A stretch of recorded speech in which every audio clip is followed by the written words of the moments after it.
जो ऑपोजिशन है वो जब वो कह रहे थे कि साम दाम दंड भेद सब कुछ इस्तेमाल करने के बावजूद बीजेपी का पुअर परफॉर्मेंस रहा, आप कहते हैं कि ग्राउंड लेवल पर वो सिस्टम्स के बारे में कह रहे थे कि इंडियन सिस्टम्स हैव कोलैप्स्ड, लेकिन जो ऑपोजिशन है वो कह रही है कि कोलैप्स हुआ है।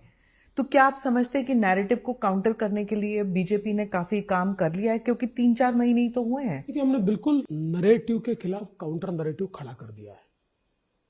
और मैं बहुत स्पष्टता के साथ कहना चाहता हूं कि हमने हमारे विचार परिवार की जो संगठनाएं हैं उन संगठनाओं से संपर्क किया।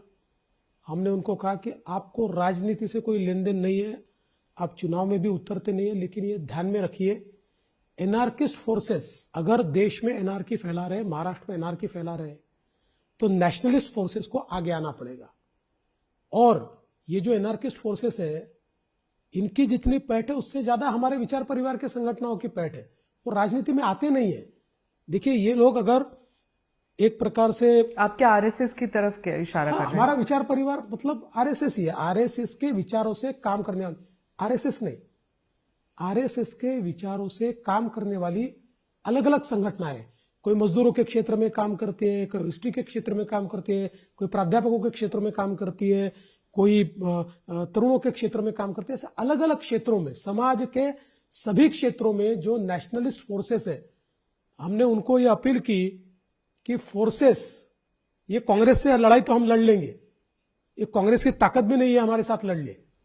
ये तो कांग्रेस ने फोर्सेस को सामने किया है, और पॉलिटिकल पार्टी फोर्सेस के साथ लड़ाई नहीं कर सकती है, क्योंकि फोर्सेस का कोई एक प्रकार से चेहरा नहीं होता है।